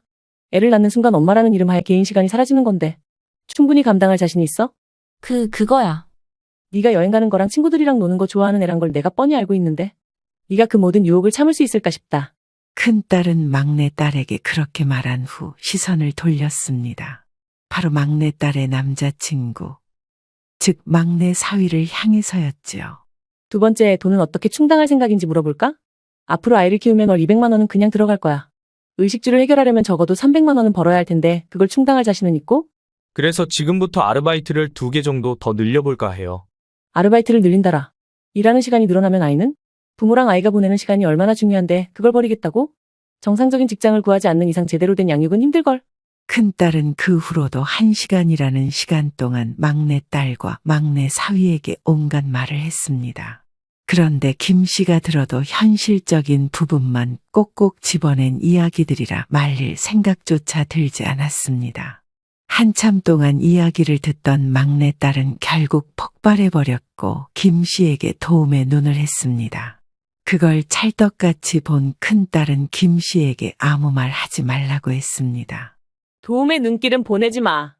너희가 아무 생각 없이 한 행동 때문에 엄마가 받았을 상처는 생각조차 안 하지? 박아영, 그래서 내가 말한 부분들 어떻게 생각해? 너희가 정말 아이를 정상적인 환경에서 키울 수 있다고 생각해? 물론 우리가 부족하다는 거 알아. 그런데 사람이 뭐든 잘하는 상태에서 뭔가를 할 수 있어? 아이에게는 미숙한 엄마 아빠일 수도 있지만 난 내 아이 낳아서 키우고 싶어. 이미 생겨난 생명이잖아. 그럼 약속해. 엄마랑 내가 거는 조건 승낙한다면 혼인신고는 물론 아이 낳는 것까지는 봐줄 수 있지. 엄마, 애들한테 바라는 거 있어? 큰딸의 말에 김 씨는 무슨 말을 해야 하나 고민했습니다. 솔직히 김 씨가 하던 걱정들을 모두 큰딸이 말한 상태였기 때문에 딱히 꺼낼 말이 없었던 것도 있었습니다. 내가 하고 싶은 말은 가을이가 하는 거랑 같아. 솔직히 네가 그렇게 결혼한다고 했을 때 앞으로 어떻게 살아갈지 걱정되더라. 그러니까 네 언니 이야기 잘 들어봤으면 해. 김 씨는 자신이 말하는 것보다 잘 들을 것 같다는 생각에 큰딸 말을 들으라고 했습니다. 그러자 큰딸 박 씨는 3가지 조건이 있다면서 말을 시작했습니다. 첫 번째는 자립할 것. 엄마한테 도움을 바랄 생각은 하지 마. 살림이며 양육이며 모두 너희가 알아서 해. 두 번째는 출산까지는 도움을 주겠지만 그 후로는 알아서 해. 세 번째는 둘 다 정상적인 직장을 가지되 학업에도 신경을 썼으면 해. 적어도 아이한테는 부끄러운 엄마 아빠가 될 생각하지 마. 그 말에 화들짝 놀란 건 바로 막내 딸이었습니다. 언니도 알겠지만 우리가 당장 돈이 어디 있어. 찬수도 지원받을 상황이 아니란 말이야. 그런데 갑자기 독립하라고 하면 어떡해? 그러니까 준비할 시간을 주겠다는 말이잖아? 네가 적어도 출산하려면 7개월에서 8개월의 시간이 남았잖아. 그동안 둘 다 일하면서 돈 모아야지. 그럼 모든 비용을 엄마한테 도와달라고 할 생각이었어. 그래도 그 정도는 해줄 수 있는 거잖아. 다른 사람들은 독립할 때 보증금 정도는 해준다는데 그것도 힘들어. 그걸 엄마한테 왜 말해? 네가 알아서 해야지. 엄마는 어떻게 생각해? 두 딸의 시선이 김 씨에게 모였고 김 씨는 곰곰이 생각하다가 입을 천천히 열었습니다. 난 네 언니 의견에 공감해. 네가 그렇게 가정을 꾸리고 싶다면 스스로 알아서 하는 게 맞겠지. 일단 아영이 네가 아이를 낳기 전까지는 집에서 지내게 해줄 거야. 그 후에는 알아서 살아야지. 그동안 열심히 준비해 보도록 할게요. 감사합니다. 찬수 너는 이걸 동의해? 우린 아직 사회 경험도 없는데 어떻게 하려고? 솔직히 맞는 말씀이잖아. 누나, 우리도 이제 성인이니까 앞가림은 스스로 해야 한다고 생각해. 그러니까 우리가 조금 더 힘내보도록 하자. 김 씨는 큰딸의 중재로 이 사태를 어떻게 넘길 수 있었습니다. 그리고 혼자서 살고 있던 막내 사위를 집으로 불러들이게 되었고 그때부터 한 집에 3명이 살게 되었던 겁니다. 그래도 막내 사위는 생각이 제대로 박혀 있었던 건지 낮에는 학교를 다니고 저녁에는 아르바이트를 했습니다. 물론 나이가 나이인지라 군대를 가야만 했지만 생계를 이어간다는 이유로 면제를 받을 수 있었습니다. 그러던 중 막내딸의 배가 점점 불러왔고 출산 예정일로부터 한 달 정도 남았을 때는 휴학계를 내고 일에 더 몰두했습니다. 다행히도 아이는 건강하게 태어났고 산후조리를 마친 막내딸이 집을 나가게 되는 날이 찾아왔습니다. 김 씨는 갓 태어난 손주가 잠들었을 때 막내딸과 막내 사위를 방으로 불러들였습니다. 이제 언제 나갈 건지 이야기를 해봤으면 하구나. 그게 엄마 우리한테 시간을 조금만 더 주면 안 될까? 아직 나갈 만큼의 돈을 못 모았어. 당장 아이 분유값이나 기저귀 값을 장만하는 것도 힘들단 말이야. 박서방이 지금까지 일한 건 어디 가고 그래? 그거야 조리원에 썼지. 출산했을 때 관리 안 하면 몸이 아프다고 하잖아. 그 말에 김 씨는 황당하기만 했습니다. 제가 알기로는 박서방이 밤낮 없이 일했기 때문입니다. 주말에 시간이 빌 때는 택배나 배달 일을 했던 것도 알았기에 돈이 없다는 말 자체가 이해되지 않았습니다. 박서방, 조리원에 갔다고 해도 적어도 500만 원은 남지 않았나? 그게 돈은 모두 아영 누나가 관리해서요. 저는 버는 족족 줘서 어디에 썼는지 몰라요. 가계부 가져와. 가계부? 나 그런 거 없는데. 없다고? 엄마가 쓰라고 했어, 안 했어? 아니면 그동안 입금받은 통장 거래 내역 보자. 무작정 막내딸에게 통장을 가져오라고 했습니다. 찍혀 있는 걸 보면 박서방은 꾸준하게 급여를 보낸 흔적들이 있었습니다. 여기서 절반만 아꼈어도 1,000만 원은 모았을 정도로 많은 돈을 벌었던 겁니다. 솔직히 김 씨 집에서 지내는 이상 식비는 물론 공과금 같은 게 안 나가지 않습니까? 그런데 지금 총 잔액이라고 해봤자 100만 원도 안 남은 이 상황이 이해가지 않았던 김 씨는 막내딸 앞으로 통장을 던지며 이게 뭐냐고 물어봤습니다. 보니까 박서방은 열심히 했는데 너는 지금 뭐 하는 거니? 지금 보내준 게 얼마인데 그거 하나 저축을 못해? 나도 나갈 데가 얼마나 많은지 알아? 우리 월 고정으로 나가는 게 100만 원이 넘는단 말이야. 얼마나 짜증나는 줄 알아? 하, 너희가 나가는 게 뭐가 있어? 이번에 출산할 때 돈이 들어갔다 치자. 지금 내역만 봐도 쇼핑하고 먹고 논 거밖에 없는데 이게 살림살이 할 사람이니? 나는 사람 아냐? 나도 개인 시간을 가지고 싶었을 뿐이란 말이야. 그러니까 지금 잘못한 게 없다 그거지? 김 씨는 딸의 행동에 말문이 턱하고 막혀버렸습니다. 당장 나가라고 하고 싶었지만 이제 아이가 태어난 만큼 밖으로 무작정 쫓아내기 힘들었습니다. 그리고 박서방은 잘못한 게 없었기 때문에 더더욱 탓하기 어려운 상황이었습니다. 결국 김 씨는 막내 딸과 막내 사위를 집에서 내보내지 못했습니다. 결국 방 한 칸을 계속 내주었는데 그게 잘못된 선택이었습니다. 어떻게든 막내딸의 잘못된 행동을 잡겠다고 혼자 발버둥을 쳤기 때문입니다. 너는 집안 살림을 누가 이렇게 하래? 엄마가 전에도 가르쳐 주지 않았어? 엄마, 오늘 1시간밖에 못 잤어. 애가 얼마나 보채는지 알아? 그러니까 조금만 참아줘. 김 씨 또한 아이를 키워본 만큼 잘 알고 있습니다. 신생아들이 보채는 게 많다는 걸 누구보다 잘 알고 있었기 때문에 그 심정은 참으로 이해되었습니다. 하지만 김 씨 또한 집안 살림의 바깥일까지 하면서 자녀를 양육해왔습니다. 심지어 지금은 양육하기 얼마나 좋은 환경입니까? 요즘에는 제도도 많이 만들어 놓은 만큼 이것만 이용해도 되는데 그런 생각조차 안 하는 딸이 참으로 괘씸했습니다. 결국 살림살이는 김 씨가 하게 되었고 딸은 밖으로 돌아다니기 시작했습니다. 대신 박서방은 고생한다면서 생활비 명목으로 용돈을 일부 챙겨주었습니다. 그런데 3달이 지났을 때부터 용돈은 물론 막내딸 내외의 태도가 변하기 시작했습니다. 너희 대체 요즘에 뭐 하고 사는 거야? 생활비는커녕 집 밖으로 돌아다닌다고 애를 보지도 않잖아. 애가 얼마나 부모를 못 봤으면 낯을 가려? 박서방이 집에 없는 건 이해했습니다. 학교에 일까지 하니 아이를 볼 시간이 없었습니다. 그런데 어느 순간 일을 나가는 빈도를 줄인 박서방은 딸과 함께 집에 들어오지 않는 순간이 늘어났습니다. 김 씨는 처음에는 참아주었지만 이게 계속 반복되니 스트레스를 받기 시작했습니다. 나이가 들면 잠이 줄어든다고는 하지 않습니까? 김 씨 또한 하루에 6시간 정도밖에 안 잤지만 최근에는 길게 잡았자 3시간 뿐이었습니다. 바로 아기인 손주 때문이었습니다. 며칠 동안 잠을 제제대로 자지 못하니 신경이 점점 날카로워지기 시작했습니다. 요즘 바빠서 그랬어. 그렇다고 우리가 일을 안 해? 밖에 나가서 아르바이트 하고 있잖아. 언제 제대로 된 직장을 구할 생각이야? 아르바이트니 뭐니 그런 걸 해서 돈을 벌 수 있다고 생각해? 아이고, 내가 너 때문에 이 나이에 속이 문드러져야겠어? 그럼 어떻게 하라고? 그리고 우리 이번에 대출 받아서 창업이나 해보려고. 청년 창업이니 뭐니 지원해주는 게 있잖아. 그럼 우리도 사장 부부가 되는 거라고.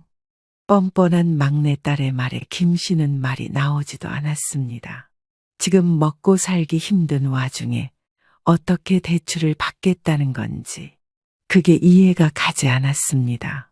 한편으로는 애들이 노력하는 거겠지라고 생각했습니다. 그런데 변변찮은 직장이 없는 애들은 대출을 받는 게 참으로 어려웠습니다. 자금 자체가 마련이 되지 않으니 결국 김 씨에게 손을 벌리기 시작했습니다. 장모님, 무리한 부탁이라는 거 잘 알고 있습니다. 그런데 저 진짜 누나랑 잘 살아보고 싶어서 그래요. 가게 창업을 하고 싶은데 돈이 부족해서 조금만 도와주시면 안 될까요? 박서방, 나한테 돈이 어디 있다고 그러나? 알고 있습니다. 그런데 어떻게 안 될까요? 저 진짜 아이랑 누나한테 부족하지 않는 사람이 되고 싶어서 그래요. 아르바이트를 해봤자 시간만 흘러갈 텐데 나중에 아이 유치원이며 학교를 보낼 생각을 하면 막막해서 그럽니다. 에휴, 그럼 이번이 마지막이네. 우리 아영이 결혼할 때 모아놓은 돈이야. 너희 결혼식 올릴 때 주려고 했는데 그렇게 살기 힘들다 하니 도와주는 거야. 이 이상의 지원은 없어. 감사합니다. 정말 감사합니다. 김 씨는 막내딸 이름으로 되어 있는 통장 하나를 건네주었습니다. 김 씨는 그동안 밥 먹는 것까지 줄여가면서 자녀 이름에 예금을 넣어 놓았습니다. 다들 제 짝을 찾아서 결혼할 때 주려고 모았던 거였습니다. 막내딸의 씀씀이를 보니 답이 없을 것 같아서 주지 않았던 건데 차라리 기반이라도 만들어주자 싶어서 내주게 되었던 겁니다. 박서방은 감사하다며 몇 번이고 인사한 후 방 밖으로 나갔습니다. 이때까지만 해도 큰 문제는 없을 거라고 생각했습니다. 하지만 얼마 지나지 않아 김 씨는 세상이 무너지는 기분을 느껴야만 했습니다. 아영이랑 박서방, 지금 어디 가니? 오늘 내가 약속이 있어서 아이는 너희가 보기로 했잖아. 엄마, 가게 때문에 나가봐야 해. 가게에 데리고 갈 수 있잖아. 요즘에는 애가 칭얼거리지도 않아. 장모님 죄송해요. 거기에 위험한 물건이 많다 보니 데리고 가기 힘들 것 같아요. 아, 맞다. 나 그리고 오늘은 고기 반찬 먹고 싶어. 갔다 와서 먹을 테니까 한 번만 해줘. 찬수야, 우리 늦기 전에 가자. 이제는 가게를 운영한다면서 더 보기 힘들어졌습니다. 심지어 비싼 외제차를 60개월 할부로 사버렸습니다. 차는 시끄러운 엔진 소리를 내며 아파트 단지를 떠났고 김 씨는 허망한 눈으로 차를 바라보았습니다. 이날은 김 씨가 몇 달 만에 친구들을 만나는 날이었습니다. 친구들에게 미안하지만 약속을 취소해야겠다는 생각에 전화를 했습니다. 그런데 어차피 문화센터에 가는 거니까 동행해도 된다는 친구의 말에 김 씨는 손주와의 외출을 준비했습니다. 우리 손주, 오늘은 할미랑 나갔다 올까? 간 김에 맛있는 것도 사자? 아직 말문이 트이지 않은 손주를 유모차에 태운 김 씨는 약속 시간에 늦지 않기 위해 발을 바삐 움직여야 했습니다. 그렇게 문화센터에 도착한 김 씨는 아이를 센터 놀이방에 맡긴 후 친구들을 만날 수 있었습니다. 여기서 뭐 하길래 보자고 한 거야? 김 씨는 무엇을 하는지 모르는 상태에서 왔던 만큼 친구들에게 물어봤습니다. 그러자 친구들은 그림 그리려고 예전에 너도 좋아했잖아 라고 하는 겁니다. 김 씨는 어릴 때부터 그림 그리는 걸 좋아했지만 생계를 이어야 한다는 생각에 연필을 놓았습니다. 그런데 이 나이를 먹고 그림을 그리라고 하니 어색하기만 했습니다. 그래도 오랜만에 잡은 연필은 얼마나 즐거웠는지 모릅니다. 김 씨는 정신없이 그렸고 연필을 놓았을 때는 주위에 사람들이 몰려 있었습니다. 문화센터 선생님은 어머님 그림이 너무 예뻐요. 이런 재능을 삭히고 계신 건 너무 아까워요라고 말했습니다. 김 씨가 그린 건 대한민국의 국화인 무궁화였습니다. 어릴 적 집 옆에 있던 무궁화를 생각하며 그렸던 그 그림은 그 시절 그 풍경을 담고 있었습니다. 아이고, 미숙한 실력인데 칭찬해 주셔서 감사합니다. 그래도 오랜만에 그림을 그리니 참으로 좋네요. 덕분에 좋은 시간 보내고 갑니다. 어머님, 혹시 그림 계속 그려보실 생각 없으세요? 얼마 후면 작은 대회가 있거든요. 거기에 출품하는 건데 어머님께서도 해보는 건 어떨까 싶어요. 아휴, 제가 이 나이 먹고 뭘 하겠습니까? 요즘 나이가 어디 있다고 그러세요? 그리고 어머님 그림이 예뻐서 말씀드리는 거예요. 김 씨는 그런 말을 들으니 욕심이 생겼습니다. 하지만 아이가 우는 소리에 화들짝 놀라 인사를 제대로 하지도 못하고 일어나야 했습니다.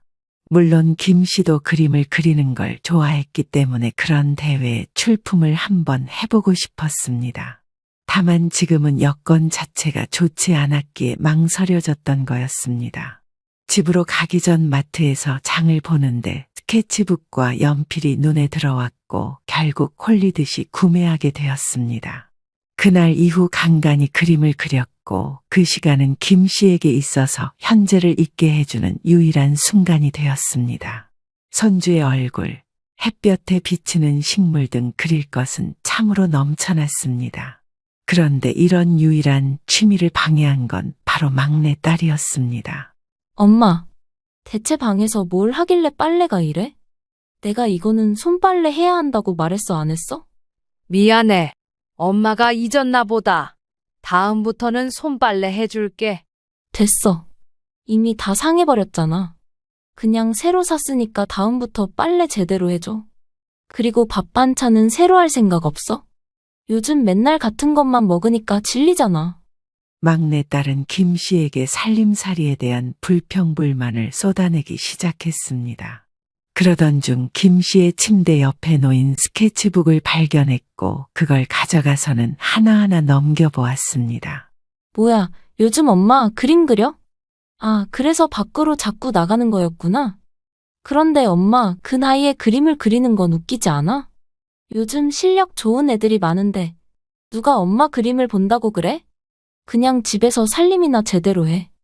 막내딸은 김 씨에게 모진 말을 하고는 방 밖으로 나가버렸습니다. 물론 김 씨는 자신이 잘 그린다고 생각하지 않았습니다. 그런데 자신의 딸이 이런 식으로 말을 하니 마음의 상처를 받을 수밖에 없었던 겁니다. 김 씨는 바닥에 던져진 스케치북을 들고는 혼자 눈물을 뚝뚝 흘리다가 서랍장에 고스란히 다시 넣어버렸습니다. 그리고는 꺼내지도 않았을 뿐 아니라 문화센터에 나가지도 않았습니다. 그림을 그리기 전이 무채색과 같았다면 다시 그때로 돌아가게 된 거였습니다. 삶의 의지를 잃은 김 씨는 멍하니 시간만 보내게 되었습니다. 하는 거라고는 손주를 보는 것과 집안 살림을 하는 것뿐이었던 겁니다. 내가 이렇게 살려고 지금까지 살아온 걸까라는 생각도 많이 들었습니다. 그러던 중 문화센터 선생님이 김 씨에게 전화를 해오는 상황이 발생했습니다. 어머님, 죄송해요. 제가 센터에 어머님 전화번호를 물어봤어요. 아, 선생님이셨군요. 죄송합니다. 대회에 출품은 못할 것 같아요. 갑자기 왜 그러세요? 저는 어머님께 재능이 많다고 생각하는걸요. 아, 막내딸이 그림을 그리는 걸 안 좋아해서요.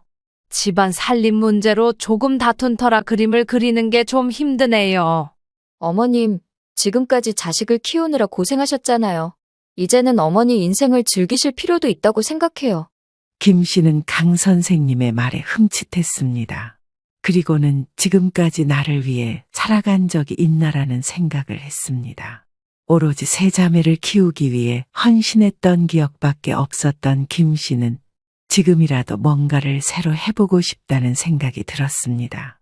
그리고 출품이라는 거 자체는 부담을 가질 필요 없어요. 어머님보다 못하시는 분들도 많이 내는걸요.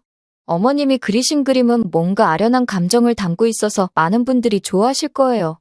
감사합니다. 선생님께서 그렇게 말해주시니 감지덕지하네요.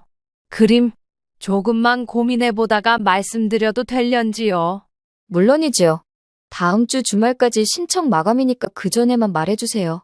선생님과의 전화를 끊은 김 씨는 혼자 고민하기 시작했습니다. 내가 앞으로 해야 할 것은 무엇인가? 그 생각에 빠진 김 씨는 지금이라도 할 걸 해보자라는 생각을 했습니다. 지금까지 김 씨는 자신의 인생을 살아본 적이 거의 없었기 때문에 이제라도 도전해봐야겠다는 생각을 했습니다. 김 씨는 그날 이후 집에서 시간이 날 때마다 그림을 그렸습니다. 그리고 문화센터에 가서 선생님과 그림을 그리며 출품 준비를 하기 시작했습니다. 지금까지 60년이 넘는 삶을 살았지만 그 어느 순간보다 열심히 살았다는 생각이 들었을 정도였습니다. 그러던 중 문제가 하나 터지게 되었습니다. 집안일을 다 한 후 문화센터에 간 김 씨는 평소와 같이 손주를 맡겼습니다. 그런데 손주의 얼굴에 상처가 났고 그로 인해 손주의 울음소리가 문화센터 내에 울렸습니다. 화들짝 놀란 김 씨는 얼른 보호소로 갔는데 글쎄 손주가 엉엉 울고 있는 거 아닙니까? 이게 무슨 일인가 싶어서 선생님께 물어봤습니다.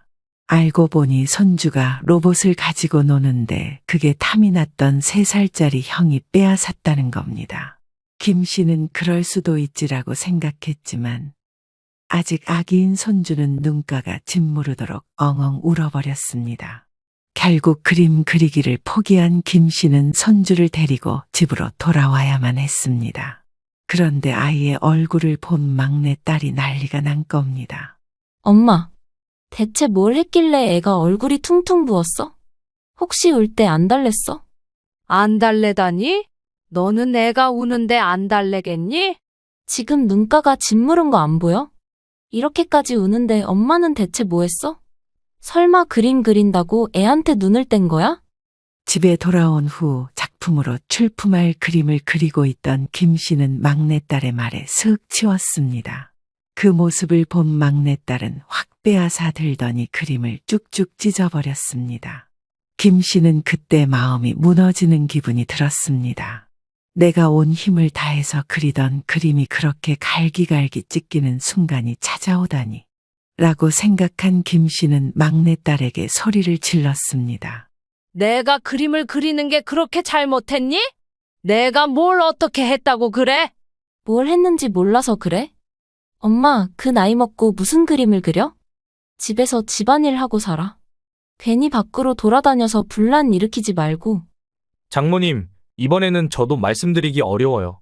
솔직히 손주보다 그림이 더 중요한 거 아니잖아요. 애가 우는데 그림을 그리는 게 맞으세요? 막내딸과 막내사위 모두 김 씨를 힐난하니 김 씨는 눈물이 날 것 같았습니다. 솔직히 김 씨가 여기 잘못한 게 있다고 생각하지 않았습니다. 그저 보호소에 맡겼고 다툼으로 인해 우는 게 아니지 않습니까? 집에 와서 찜질부터 분까지 발라주며 케어한 김 씨는 막내딸 내외가 원망스럽기만 했습니다. 내가 이 나이 먹도록 하고 싶은 걸 해본 적 없다. 지금이라도 해보겠다는 건데 너희는 그게 그리 안 입고 어떤 거냐? 엄마, 지금 그 이야기가 아니잖아. 그냥 우선순위를 손주랑 살림에 두라니까? 그리고 솔직히 우리가 돈을 벌어주면 뭐해? 집에서 반찬도 몇 날 며칠 같은 거 나오잖아. 내가 너희 식모야? 그렇게 마음에 안 들면 너희가 나가서 살아? 살림을 해주면 뭐하냐? 생활비를 너희가 내기를 해. 대신 집안일을 도와주기를 해. 김 씨는 그동안 쌓인 울분이 터져버렸습니다. 그동안 쌓인 분노가 폭발해버린 김 씨는 막내딸 내외에게 쏟아붓기 시작한 겁니다. 그렇게 말하고 안방문을 쾅 닫고 들어간 김 씨는 찢어진 그림을 품에 안고 엉엉 울었습니다. 한참을 울던 중 핸드폰이 우웅하고 울었고 겨우 눈물을 닦은 김 씨는 전화를 받았습니다. 엄마, 요즘 몸은 어때? 괜찮아? 괜찮아, 큰딸. 엄마는 괜찮아. 엄마, 지금 울고 있는 거야? 무슨 일인데 그래? 혹시 아영이 걔가 무슨 짓이라도 한 거야? 아니야. 그냥 밤이라 그런가 보다. 가을아, 엄마는 괜찮아. 김 씨는 자신에 대한 걱정이 많은 큰딸로 인해 울던던 이유를 숨길 수밖에 없었습니다. 김 씨는 억지로 밝은 목소리를 내며 전화를 끊었는데 1시간 뒤 집은 난장판이 되었습니다. 바로 김 씨의 큰딸이 집에 찾아온 겁니다. 야, 너 무슨 짓을 했길래 엄마가 울어? 내가 뭘 했다고 그래? 그럼 손주 케어도 못하고 집안 살림도 못하는 걸 놔둬. 네 자식은 네가 키워. 엄마가 베이비시터냐? 늙음하게 얻은 너까지 키워준 거 감사하게 생각해야지. 어딜 언성을 올리고 난리야? 그게 아니라 저희도 사정이 있어서 그래요. 내가 그동안 엄마한테 신경을 안 썼더니 바로 이런 짓을 벌여? 엄마, 나와봐. 문을 두드리는 소리에 화들짝 놀란 김 씨는 얼른 눈물 자국을 닦고 나갔습니다. 하지만 빨갛게 달아오른 눈과 코는 울음의 흔적을 지울 수 없었습니다. 우리 가을이 왔어? 어두운데 왜 온 거야? 엄마 걱정되니까 왔지. 엄마 왜 울? 저거 엄마가 한 거야? 김 씨의 큰딸은 찢겨져 있는 그림 종이를 가리키며 말했습니다. 김 씨는 머뭇거렸지만 김 씨의 막내딸은 어쩌라는 식으로 당당하게 말했습니다. 내가 했어. 집에서 살림이나 제대로 하지. 그 나이에 무슨 그림을 그려? 언니도 엄마 말려봐. 손주 좀 보랬더니 그림이 뭐야? 늙음하게 쪽팔리지도 않나? 그 말에 김 씨의 큰딸은 막내딸의 뺨을 내리쳤습니다. 그리고는 차갑게 말하기 시작했습니다. 야, 뚫린 입이라고 마음대로 말하지 마. 엄마는 우리 세자매 키우느라 그동안 온갖 고생을 다 하신 분이야. 이제 와서 취미생활을 찾으셨는데 그걸 못하게 해? 내가 그렇게 잘못했어? 솔직히 엄마가 잘한 것도 없잖아. 네 인생은 네가 살아? 나이도 24살이나 먹었으면 이제 알아서 살아야 하지 않겠어? 그리고 내가 모를 줄 알아? 그래도 애 키운다고 하니까 봐주고 있었는데 안 되겠네. 큰딸은 막내딸에 대해 무언가 하는 듯한 행동을 했습니다. 그 뒤에 이어진 큰딸의 말은 김 씨에게 충격을 가져다 주었습니다. 너 SNS 줄이는 게 좋겠더라. 그놈의 값비싼 명품의 여행. 그거 다 어디서 났어? 언니가 그걸 왜 봐? 그리고 돈 버는데 그거 하나 사는 게 잘못이야? 돈을 벌어? 너희 창업 사기당해서 날렸잖아. 그리고 가족 번호 팔아서 돈까지 빌려댔잖아. 참나 내가 그거 알고 얼마나 어이없었는지 모른다니까. 가을아, 그게 무슨 말이야? 창업 사기를 당해? 그럼 지금까지 일한다고 그런 건? 엄마, 그거 다 거짓말이야. 맨날 밖에서 친구들 만나서 술 먹고 하더라. 친구한테 내 번호 주고 돈 빌렸다니까. 엄마가 걱정할 거 아니까 그동안 말 안 한 건데 이런 식으로 행동하면 나도 숨겨줄 이유 없지. 김 씨는 큰딸의 말에 할 말을 잃었습니다. 설마 그런 짓을 하고 다닐 줄이야. 남편 또한 도박으로 인해 헤어지지 않았습니까? 그런데 귀하게 키운 막내딸이 그런 짓을 하고 다닐 줄은 꿈에도 몰랐습니다. 뒤에서 열심히 한다고 생각했는데 설마 그런 짓을 하고 다닐 줄은 몰랐던 김 씨는 무언가를 결심한 얼굴을 했습니다. 그리고는 천천히 입을 열었습니다. 열심히 살겠다고 해서 도와줬던 건데 뒤에서 그런 짓을 하고 다녔던 거니? 그래도 널 사랑해서 어떻게든 도와주려고 했던 거였는데 엄마가 괜한 짓을 했나 보다. 앞으로 엄마는 너와 박서방, 손주한테 아무것도 안 해줄 생각이야. 엄마, 애가 아직 돌을 겨우 지났는데 어떻게 그럴 수 있어? 그럼 우리는 어떻게 하라고 그래?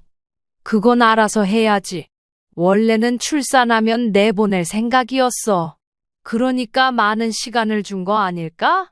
엄마는 그래도 네가 딸이니까 챙겨주려고 했던 건데 그런 식으로 사람 속이고 기만하는 자식은 필요 없다. 그림 못 그리게 해서 그래? 그럼 엄마, 하고 싶은 건 하고 살아. 대신 우리는 이 집에서 살게만 해줘. 당장 어딜 가라고 그래. 김 씨의 말에 막내딸은 화들짝 놀란 얼굴을 했습니다. 그리고는 갑자기 저자세를 하며 김 씨를 달래기 시작했으나 김 씨는 이미 마음을 정한 얼굴을 했습니다. 김 씨는 이미 그림이 갈기갈기 찢겨졌을 때 막내딸을 멀리하기로 결정한 상황이었습니다.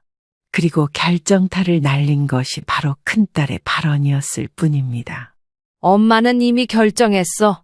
네가 그런 식으로 행동하면 엄마도 더 이상 해줄 생각 없어. 사기를 당했으면서 일하고 있는 것처럼 말한다고? 그리고 돈을 번다고 엄마를 무시했잖니? 내가 널 귀하게 키우면 뭐해? 정작 엄마를 이렇게 무시하는데 난 너한테 해줄 수 있는 모든 걸 해줬고 너는 그걸 당연하게 생각하고 있던 거야. 그러니 일주일의 시간을 주마. 집 구해서 나가. 김 씨는 그 말을 하고는 큰딸과 함께 방 안으로 들어갔습니다. 밖에서는 막내딸과 막내 사위가 잘못했다고 빌었지만 김 씨는 받아줄 생각이 없었습니다. 방 안에 들어가자 큰딸이 김 씨의 손을 잡으며 말했습니다. 엄마, 그동안 마음고생 많이 했지? 신경 못 써줘서 미안해.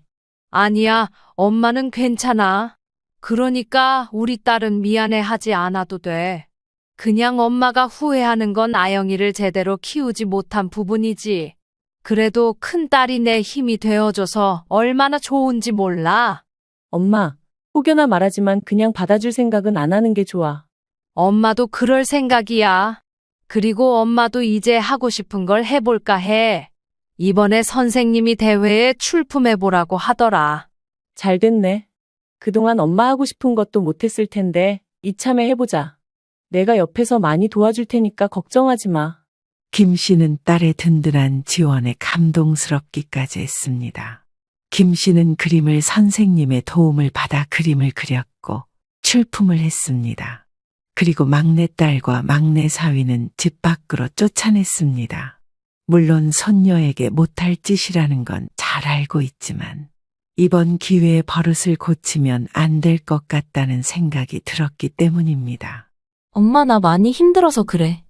내가 잘못했어. 이제는 불평불만 안 할게. 네 인생은 이제 네가 살아. 김 씨는 이제 막내딸을 외면하기로 결정했습니다. 그리고 앞으로는 하고 싶은 걸 하기로 결심했습니다.